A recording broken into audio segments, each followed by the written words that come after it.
New year, new things, same routine. Let's head to the back to see what the guys are up to this week.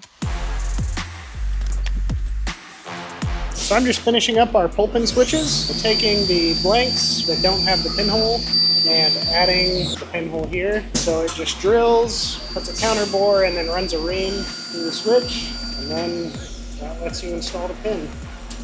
It's retained like that. So right now I am cutting some foam to make some packing boxes for our pull pin switches. John just machined upwards of 500 of these little pull pin switch bodies, which we need to ship to get anodized. And we needed a good way to send them and get them sent back to us without getting scratched up all in one big tub. So we're cutting these little foam trays that just nicely fit each one of these.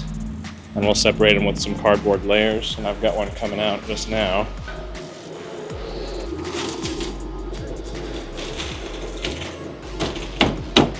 The rest of them I'll think later, but yeah, pretty cool. If you enjoy these types of videos, make sure to give it a like and subscribe to stay up to date on all of the cool things that we have going on at the shop. We'll see you next time.